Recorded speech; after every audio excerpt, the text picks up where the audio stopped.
গতকাল থেকে বিরোধীরা প্রধানমন্ত্রীকে, স্বরাষ্ট্রমন্ত্রী অমিত শাহকে তীব্র আক্রমণ করে গেছেন।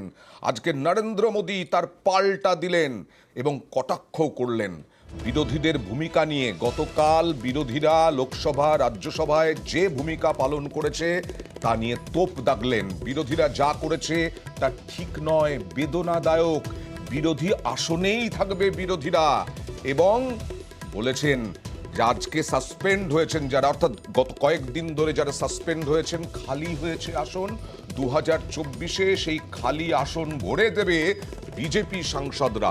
কথা বলবো প্রতিনিধি রাজীবের সঙ্গে। রাজীব, এদিকে প্রধানমন্ত্রীর বিবৃতি দাবি সংসদের ভেতরে, এদিকে স্বরাষ্ট্রমন্ত্রীর বিবৃতির দাবি সংসদের ভেতরে, কিন্তু না, কারো বিবৃতি পাওয়া গেল না। প্রধানমন্ত্রী উল্টে পাল্টা আক্রমণ এবং কটাক্ষ করলেন, যুদ্ধ আরো বাড়বে।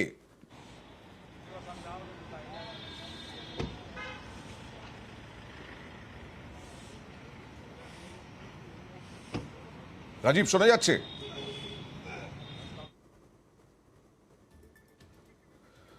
रविशंकर प्रसाद की बोलছেন দেখুন। और ये जो ब्लॉक कर रहे हैं, जो अवरोध पैदा कर रहे हैं, ये उनकी हताशा है 3 प्रदेशों में हार के कारण। तो इसका मतलब यही है कि विपक्ष के लोगों को मालूम है कि उनको विपक्ष में ही बैठना है। और अभी जो हॉल है उसमें लगभग 2.5 ब्लॉक बीजेपी के सांसदों से भरता है। 24 में पूरा ब्लॉक भर जाएगा और जो विपक्ष के लोग हैं उनकी संख्या क्या होगी ये बताने की जरूरत है। इंडिया गठबंधन, उसका उद्देश्य है नरेंद्र मोदी सरकार को उखाड़ फेंकना, और हम जो यहाँ बैठे हैं उनका उद्देश्य है भारत का भविष्य उज्जवल करना। রাজীব, অনেকেই বলতে শুরু করেছেন যে বিরোধী শূন্য সংসদে আলোচনা বা বিরোধী শূন্য সংসদে সরকার চালানো দিয়ে প্র্যাকটিস করা শুরু করলেন নাকি মোদির বাহিনী। কারণ ইতিমধ্যেই প্রধানমন্ত্রীও বললেন যে 24-এ যে আসন খালি হয়েছে সেগুলো বিজেপি ভরিয়ে দেবে। আবার রবিশঙ্কর প্রসাদও কনভে করলেন সেই বার্তাই। দেখো, একদমই যেটা ছবি উঠে আসছে যে একদিকে যেমন সরকার অর্থাৎ দেশের প্রধানমন্ত্রী তারা বিরোধীদের আক্রমণ করছেন এবং তিনি আক্রমণ করতে গিয়ে বলেছেন যে বিরোধীরা যা করছেন সেটা এই সাম্প্রতিক যে নির্বাচনী ফল তার হতাশা থেকে হচ্ছে। অর্থাৎ যে কয়েকটি রাজ্যে হার হয়েছে কংগ্রেসের, তার প্রভাব পড়েছে বিরোধী শিবিরে, সেই কারণে তারা এই ঘটনা ঘটাচ্ছেন।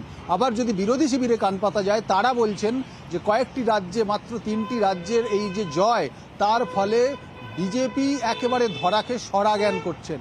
সংসদের ভেতরে, সংসদ চলাকালীন মন্ত্রীরা সংসদের ভেতরে বক্তব্য রাখে, সেটাই চলতি প্রথা। কিন্তু দেখা যাচ্ছে প্রধানমন্ত্রী, কেন্দ্রীয় স্বরাষ্ট্রমন্ত্রী তারা বাইরে গিয়ে বিবৃতি রাখছেন, তারা বাইরে অন্য কোথাও গিয়ে সংসদের ঘটনা নিয়ে বলছেন। কিন্তু বিরোধীরা যখন বলছেন সংসদের ভেতরে আলোচনা হোক, সেই আলোচনা করানো হচ্ছে না। আজকে প্রধানমন্ত্রীর যে তার দলের সাংসদদের সঙ্গে বৈঠকে যে বক্তব্য উঠে এসেছে, তাতে একটা জিনিস স্পষ্ট যে বিজেপির কিন্তু আত্মবিশ্বাস একেবারে চূড়ান্ত পর্যায়ে আছে। বিশেষত প্রধানমন্ত্রী নরেন্দ্র মোদী তার সুরটা বেঁধে দিচ্ছেন যে ফাঁকা আসন ফাঁকাই থাকবে, 24-এ বিজেপি ভরাবে। এবং শুধু তাই নয়, তিনি বলছেন বিরোধীরা বিরোধিতাই করবে, তারা সরকারে আসতে চায় না, তারা চায় বিরোধিতা করতে, শুধুমাত্র বিরোধীই থেকে যেতে চায়।